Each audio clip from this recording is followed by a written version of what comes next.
Jim Harbaugh's reputation for quick fixes meets its greatest challenge.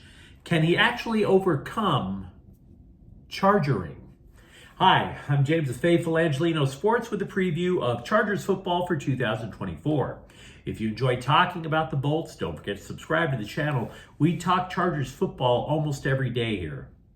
Chargering has become its own awkward verb in American sports lexicon for a series of ill-timed injuries to cornerstone players, playoff gaffes. When Dean Spanos, who for decades was not known as a hands-on owner, finally had to acknowledge even he had his limits for how the Bolts had floundered about for decades. He fired the last head coach, Brandon Staley, after this catastrophic 63-21 beatdown to the Raiders that was even uglier than you could possibly imagine, even if you saw it on TV. And I can say that because I was at that game. Because I'll remember this for a long time. A row ahead of me was some little kid, right? He was already disappointed because his favorite player, Justin Herbert, wasn't going to play. He was there with his little Herbert jersey. This game was in December. His parents were not wearing gear. This was clearly the kid's Christmas present, and his parents wind up taking him from the stadium while the kid was crying his eyes out. And I don't take pleasure in watching kids cry over something like that. But let's be honest with ourselves. Performances like that had become something that Charger fans were used to. Maybe not to the level of 42 points, but just face planting at the ugliest possible time. And I'll tell you this much, at that night, the Bolts had clearly given up. They didn't even attempt to try. So Spanos sent out a letter to season ticket holders saying that he was dedicated to reimagining the way the Chargers are run. Immediately, the rumors spread that Spanos had targeted Jim Harbaugh. And to be honest, at the time, I was a little skeptical because they were going to have to cut a fat check to get this guy. That was not Spanos' MO. But not only did Spanos break from his own personal tradition of not trying, not only did he go after the big fish in the free agent coaching market, he shaped the entire front office precisely to fit Harbaugh's needs. That included General Manager Joe Ortiz, a former Baltimore Ravens front office guy. Multiple former Ravens players. Remember, the Ravens are coached by his brother, a former Ravens offensive coordinator, a defensive coordinator from Harbaugh's last coaching gig over at the University of Michigan. Now, you put all that together, and I'm mostly okay with it. Mostly. We'll get to why in a moment. When the Chargers were in San Diego, they had this catchy little disco-flavored theme song about lighting up the sky with their super play, and that always signaled to me that they were going to be a pass-first team, right? You focus on Charger history, you could guess that. Coaching by Sid Gilman, quarterbacks John Hadel, Dan Fouts, Phillip Rivers, now Herbert. But their two most successful teams in their entire history play exactly like Jim Harbaugh wants to coach. Power running football, physical defense. That is exactly what Harbaugh wants. The team that went to the Super Bowl in the 1990s, quarterbacked by Stan Humphries, a young Junior Seau at linebacker. That team was also known for its defense. Same for a division-winning 14-2 team, which featured lead back LaDainian Tomlinson. Physical football. It's opposite of what the Chargers were known for. And that way of playing football led to chargering.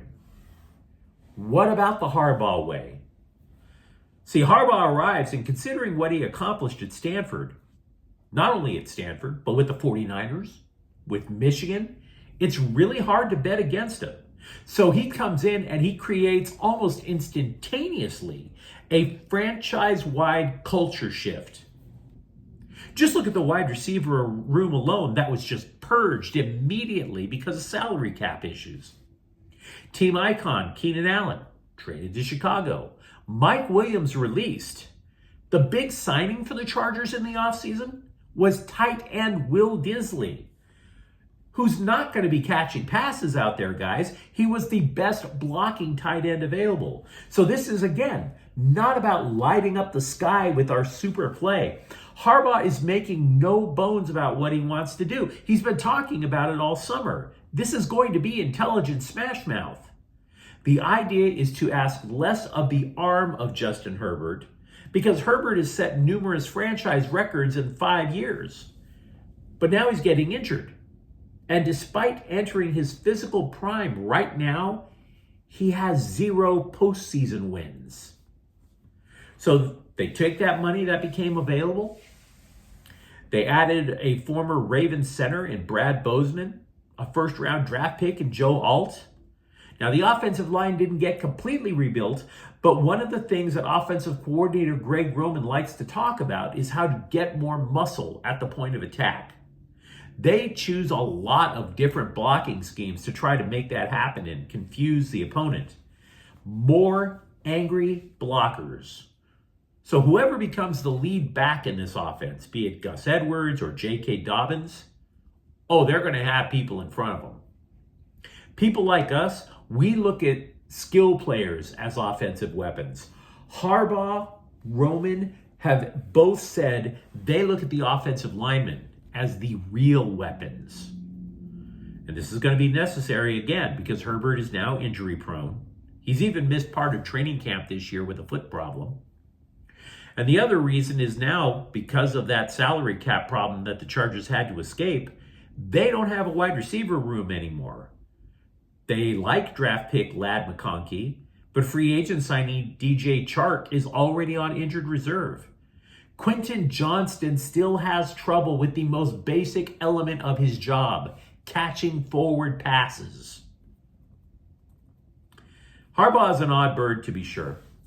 This is a guy who sweeps up the weight room for kicks, but that's one of the reasons why these stronger linemen on offense, and frankly, all of the people on defense, want to play so hard for him.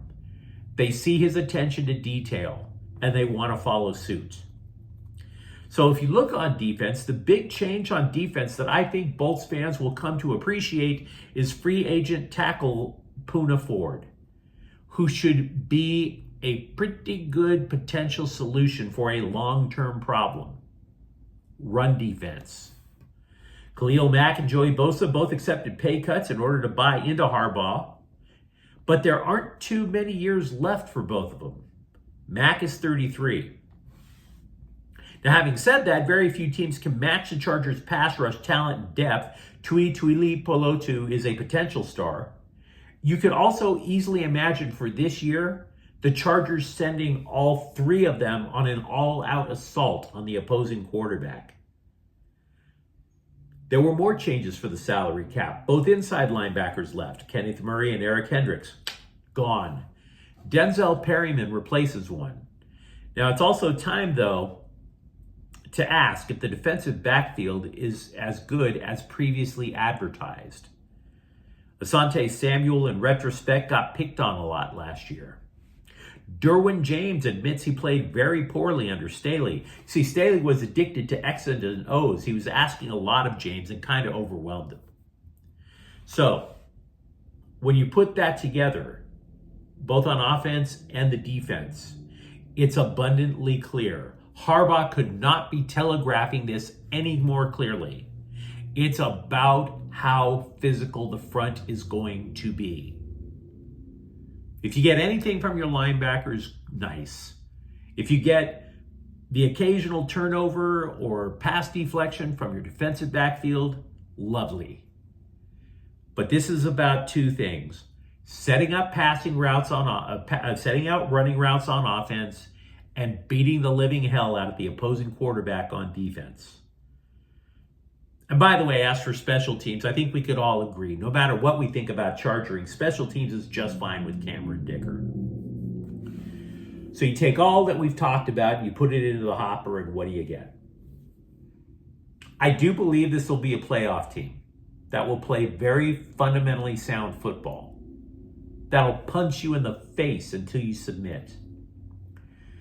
But there's a reason that I am not as high on the Chargers as some of the fans might be. Because there is a flaw in turning this team into the Baltimore Ravens West. Since Patrick Mahomes became the starter of the Kansas City Chiefs, the Ravens are 1-5 against Kansas City. If you're following the game plan of the Baltimore Ravens and Kansas City knows how to beat it, that's going to be the problem. But I still think overall, I think Charger fans should be happy. The Chargers had 5 wins last year. I don't think it's a big ask to think that this team can double it. So after years of lighting up the sky with our super play, this is going to be a welcome change. Harbaugh said, "Don't be fooled by a team wearing pretty powder blue jerseys." And I believe that. I think Charger fans should be overjoyed by this team at least not giving up anymore. Overcoming the Chiefs, though, overcoming chargering, that might have to wait until year 2. But you let me know what you think in the comments thread. And if you enjoyed talking Chargers football with me tonight, don't forget to subscribe to Faithful Angelinos. We talk Bolts football almost every day here. Thank you for watching. I'm James. Faithful Angelinos is a Kian Cortel Queso production. Take care.